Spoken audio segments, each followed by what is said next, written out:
उदयपुर राजस्थान। अभिजीत सत्यम के साथ डील के लिए पहुंचता है। वहाँ आशीष साहिल के साथ पहले से मौजूद था। सत्यम की नजर आशीष पर पड़ती है तो उसकी भवें तन जाती है। वहीं आशीष बेफिक्र से मुस्कुरा देता है जैसे उस पर हंस रहा हो। सत्यम को उस पर बहुत गुस्सा आता है मगर इस वक्त वो उलझना नहीं चाहता, इसलिए चुपचाप बैठ जाता है। थोड़ी देर बाद कुछ लोग बाहर से आते हैं और सबको बताते हैं कि ये प्रोजेक्ट चौहान इंटरप्राइजेस को मिला है। सत्यम को बहुत गुस्सा आता है। वो उनके सामने जाकर वजह पूछता है तो वो लोग कहते हैं कि उनका प्रपोजल सबसे बेस्ट था। सत्यम, झूठ, पैसे खाए हैं तुम लोगों ने। वो लोग सत्यम पर चिल्लाकर, मिस्टर रघुवंशी, आप अपनी हद पार कर रहे हैं। सत्यम आगे कुछ बोलने वाला होता है मगर अभिजीत उसे रोक देता है और उन लोगों से सॉरी कहता है। सत्यम, लेकिन भाई अभिजीत। सत्यम गुस्से का घूंट पीकर रह जाता है। आशीष मुस्कुराकर, क्या हुआ, हार बर्दाश्त नहीं हो रही? सत्यम, हार जीत का फैसला तो बराबरी के लोगों में होता है और तुम्हारी इतनी औकात नहीं कि हमारे सामने खड़े भी हो सको। आशीष, ये तो वक्त बताएगा कि किसकी क्या औकात है। बहुत जल्द रघुवंशी एम्पायर मेरी जूतों की नोक पर होगा। सत्यम उसका कॉलर पकड़ लेता है और गुस्से से, तुम्हारी तो औकात आज मैं तुम्हें बता देता हूँ। आशीष हंसते हुए, औकात तो तुम अपनी दिखा रहे हो सड़क छाप हरकतें करती। रिलैक्स रघुवंशी, इसके सपूत, अभी तुम्हारी सड़क पर आने के लिए कुछ समय है। सत्यम गुस्से से उस पर हाथ उठाता है मगर आशीष से दूर ढकेल कर, पहली गलती माफ की हम, अगली बार आशीष चौहान के गिरेबान तक पहुंचने की कोशिश की तो अपने होने पर पछताओगे तुम, क्योंकि तुम्हारी औकात मेरे जूतों के बराबर ही नहीं है। सत्यम फिर उसकी ओर बढ़ता है मगर अभिजीत उसे रोक कर, रुक जाओ सत्यम, बदतमीज लोगों के मुंह नहीं लगा करते, अपनी ही जबान खराब होती है। आशीष हंसते हुए, मुंह नहीं, बहुत जल्द मेरे कदमों में आओगे मिस्टर रघुवंशी। मैंने सुना है तुम्हारी बहन वापस आ रही है, संभाल कर रखना उसे। अभिजीत तो सत्यम दोनों की आंखें हैरानी से बड़ी हो जाती हैं। सत्यम गुस्से से फिर उसकी ओर लपकता है मगर अभिजीत उसे रोक देता है। आशीष मुस्कुराते हुए वहां से चला जाता है। वहीं सत्यम और अभिजीत के दिमाग में बहुत से सवाल घूमने लगते हैं कि आखिर उसने अवनी के लिए ऐसा क्यों कहा, वो कैसे जानता है अवनी को। आशीष और साहिल बाहर आकर गाड़ी में बैठते हैं। गाड़ी आगे बढ़ती है। वही साहिल के दिमाग में भी आशीष की बातें सुनकर बहुत सवाल घूम रहे थे। आशीष, कुछ परेशानी है? साहिल, हाँ, मेरी सबसे बड़ी परेशानी तो तू है। क्या करता है, क्या कहता है, कभी समझ नहीं आता। आशीष, तो मत समझना, जरूरत क्या है समझने की। साहिल, देख आशीष, बात मत घुमा, मुझे ये बता तू उनकी बहन को कैसे जानता है और ऐसे क्यों कहा कि संभाल कर रखना? तुझे कैसे पता कि वो यहाँ आने वाली है? आशीष सिगरेट जलाते हुए, क्योंकि मैं दोस्तों से ज्यादा दुश्मनों की खबर रखता हूँ। साहिल, देख घुमा मत, साफ साफ बता, तुझे उसके बारे में कैसे पता चला? क्या तू रघुवंशी को पर्सनली जानता है? और तू जो कर रहा है वो बिजनेस रिलेटिव नहीं, जाति दुश्मनी है। आशीष, रिलैक्स ब्रो, इतना मत सोचो, मैं क्या कर रहा हूँ, क्यों कर रहा हूँ, ये बस मुझे ही जानने दो। साहिल, लेकिन आशीष, तेरे घर से फोन आया है। साहिल आशीष की बात घुमाते देख समझ जाता है कि वो कुछ बताएगा नहीं। वो चुपचाप बैठ जाता है मगर दिमाग में वही जंग छिड़ी थी। इधर सत्यम और अभिजीत का भी यही हाल था। आशीष का अवनी का जिक्र करना उनकी समझ से परे था।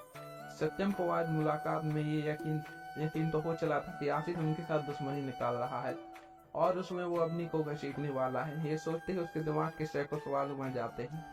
आखिर अवनी को इन सब से क्या लेना देना? आखिर ये आशीष चौहान है कौन और रघुवंशी पर से इतनी नफरत क्यों है? मगर वो जानता था इन सवालों के जवाब उसे मिलने नहीं वाले।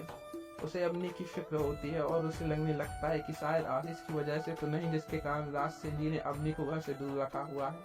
वहीं अभिजीत के दिमाग में यही सब ख्याल आ रहा था मगर उन सवालों के जवाब से ज्यादा जरूरी है उसे अवनी की सेफ्टी लगती है। वो तय करता है कि इस बारे में राज सिंह जी से बात करेगा।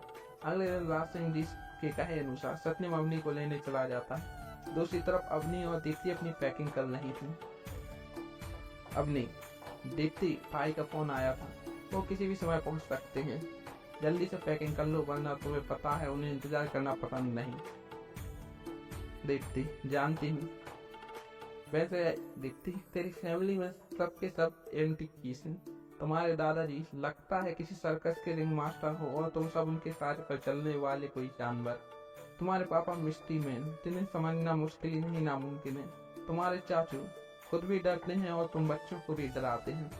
चाची तो गूंगी हैं बेचारी, एक अभिजीत भाई हैं जो नॉर्मल लगते हैं और साधना भाभी साक्षात ममता की मूरत। बचे तुम और सत्यम भाई, उनकी तो बात ही मत पूछो, एकदम आग का गोला बाप देव। इतना गुस्सा लाते कहाँ से हो? कैसे कह दिया कि घर के साथ उन्हें भी जला दो, और तुम कुछ काम करने से पहले एक बार भी नहीं सोचती।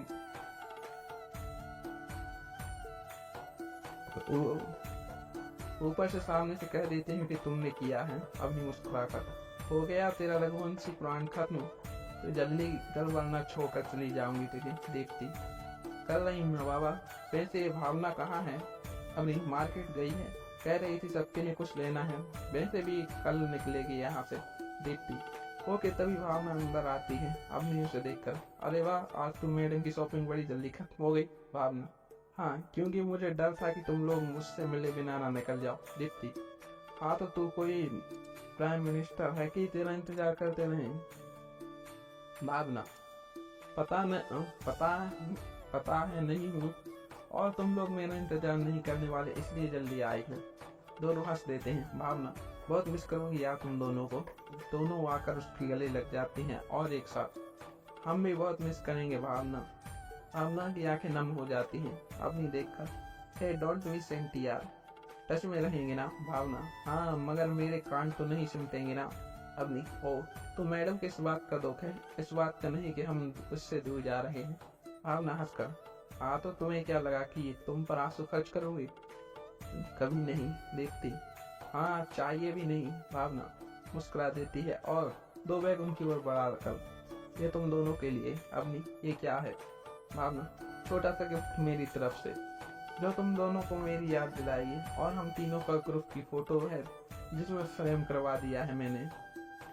How sweet. वो तीनों फिर गले लग जाते हैं। देखती, रुक, मेरे पास भी कुछ है तेरे लिए। वो एक गिफ्ट पैक उसे देती है। भावना, अपनी, तू नहीं लाई मेरे लिए कुछ? अपनी मुस्कुरा कर अपने गले से चेन निकाल कर उसे पहनाते हैं। ये गिफ्ट बगैर मुझे समझ नहीं आता कि किसे क्या दूं और क्या नहीं। ये तुझे बहुत पसंद है ना? भावना, तेरा गिफ्ट बहुत अनमोल है मेरे लिए, इसे खुद से कभी अलग नहीं करोगी। अपनी मुस्कुरा देती है। तभी उसका फोन रिंग होता है। अपनी नंबर देखकर देखती, चल भाई आ गए। अपनी फोन पिक करके, हाँ भाई आ रहे हैं। भाई, हाँ आ रहे हैं हम। सत्यम, जल्दी आओ। वो दोनों अपना सामान उठाकर निकलते हैं।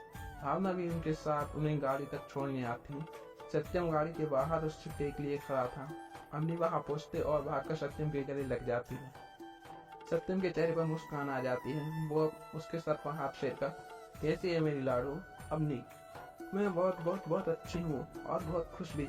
फाइनली सबके साथ रहूंगी। सत्यम, मैं भी बहुत खुश हूँ, कितने दिनों बाद देख रहा हूँ तुझे। वो दोनों बात कर रहे थे। भावना दीप्ति से, यार दीप्ति है कितना हैंडसम है ना? दीप्ति चौक पर उसे देखती है और झुकते हुए, सुधर जाओ, घूमना बंद कर। भावना, हाँ मैं तो बंद कर दूंगी, मगर ये सब भूल रहे हैं उनका क्या? दीप्ति जरा घुमा कर देखती है तो वहाँ खड़ी सभी लड़कियां इधर ही देख रही थी। भावना, यार दीप्ति, ये रघुवंशी क्या खाते हैं जो इतने गुड लुकिंग होते हैं? आयु, किसी लड़के को एक नजर देख लो तो वही फ्लैट हो जाओ, और उसके भाई पर तो हर लड़की दिल हार बैठी। देखती हंसते हुए उसके सर पर उनकी शादी होने वाली टपली मारकर स्तन कर बेसलम। भावना, यार ये तो हैंडसम लड़कों की शादी इतनी जल्दी क्यों हो जाती है? देखती हंसने लगते। सत्यम उसे आवाज देकर, तुम्हें क्या यहीं रहना है? देखती, नहीं भाई, आ रही है। सत्यम, जल्दी बैठो गाड़ी में। देखती भावना को बाय बोलकर गाड़ी में आ जाती है। दोनों हाथ हिलाकर भावना को बाय करती है। गाड़ी आगे बढ़ जाती है।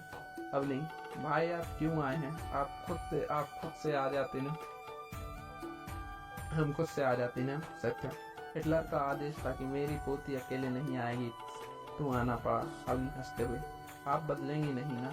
बचपन से दादू को हिटलर ही बोलते हैं। सत्यम, वो तो जैसे वो पूरे घर को ट्रीट करते हैं, हिटलर की याद आती है मुझे।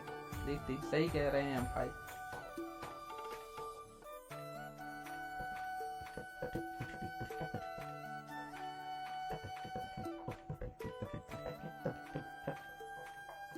मुझे तो उन्हें देखकर ही डर लगने लगता है। सत्यम, तुम्हें क्या सबका वही हाल है?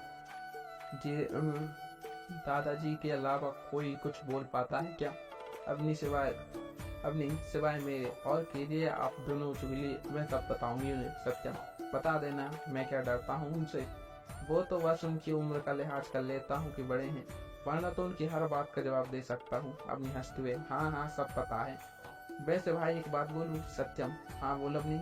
आपको पता है सब लड़कियां आपको देख रही थी? सत्यम, मुझे? मगर क्यों देखती?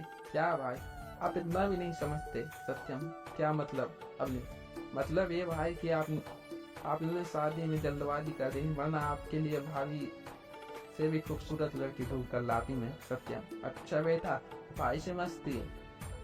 अब नहीं हंसकर, वैसे भाई मुझे भाभी को देखना है। सत्यम, दिखा तो चुका हूँ। अब नहीं, फोन पर नहीं भाई, मिलकर देखना है। सत्यम, शादी में देख लेना।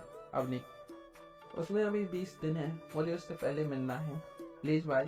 सत्यम, ठीक है, सोचूंगा। इधर तक वो इनसे भावुक में रात से भी अपने कमरे में बैठे हैं। जब से आदर्श से बात हुई है, तब से उनके माथे पर चिंता की लकीरें उभर आई थी। रामवीर जी कमरे के दरवाजे से हैं। आपने बुलाया पिताजी? रास्ते जी। हाँ अंदर आइए। रामवीर जी अंदर आते हैं तो रास्ते जी बैठिए, हमें आपसे कुछ बात करनी हुई। रामवीर जी बैठ जाते हैं। रास्ते जी, रामवीर जी हमने फैसला किया है कि इस बार हमारी जगह चुनाव में आप खड़े होंगे। अब ये हम संभाल नहीं सकता, अब ये हम पर संभालता नहीं हमसे, और कारोबार की जिम्मेदारी आदर्श बहुत अच्छे से निभा रहे हैं। रामवीर जी, जैसा आपको ठीक लगे पिताजी, लेकिन अभी कारोबार की स्थिति ठीक नहीं चल रही।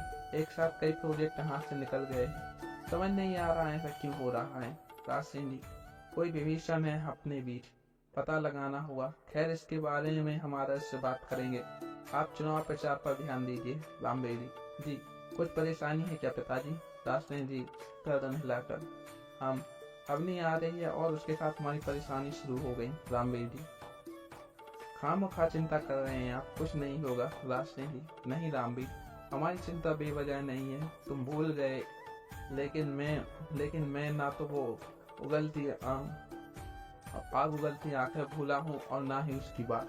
इतिहास खुद को दोहराता है।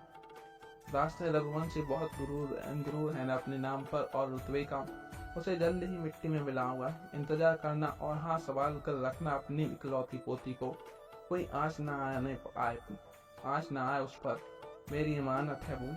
रामवीर जी, मैंने तो तभी कहा था कि किस्सा ही खत्म कर दीजिए। राज जी, हाँ बहुत बड़ी भूल हो गई रामवीर, हमने उसे बच्चा समझकर छोड़ दिया, सोचा नहीं था इस तरह सामने आएगा वो। रामवीर जी, अब भी कुछ नहीं बिगड़ा पिताजी, आप चाहें तो अपनी भूल सुधार सकते हैं। राज सिंह जी, नहीं रामवीर, अब हम एक पब्लिक फिगर हैं और हमारे हर कदम पर दुनिया की नजर है। एक गलत कदम और हमारी बसों की कमाई मान प्रतिष्ठा धूल में मिल जाएगी। और सर अब कोई मामूली इंसान नहीं रहा, इस शहर के रईसों में शुमार होता है, उस पर हाथ डालना आसान नहीं। रामवीर, तो सत्यम की शादी के बाद अपनी को भी कहीं भेज देते हैं। राज सैनी, नहीं रामवीर, अब तक हमने उसे बिना माँ, लेकिन अब और नहीं। फिर हमें अपनी बच्ची को सबसे दूर रखा है, तो दिल करता है उन्हें लाड करने का, और आपके जज्बात को समझते हुए हम कभी कहते नहीं तो क्या, हमें पता नहीं चलता कि वो कितना याद करती हैं आप उन्हें। रामवीर जी अब की पलकें भीग जाती है और राज सिंह कंधे पर हाथ रख देते हैं। कुछ समय में उसकी शादी करवा देंगे तो हमेशा के लिए दूर हो जाएगी। ऐसे में चाहते हैं कि सब उनके साथ जी भर कर जी ले, चाहते हैं फिर इस घर में उनकी हंसी मूल्य। रामवीर जी, सिर क्या करेंगे? राज सिंह जी, आप फिक्र मत कीजिए, इसी दिन के लिए हमने रानी को अडॉप्ट किया था। वैसे कब आ रही हैं वो? रामवीर जी, शाम तक आ जाएंगे। राज सिंह जी, हाँ एक बात ध्यान में रहे, जैसे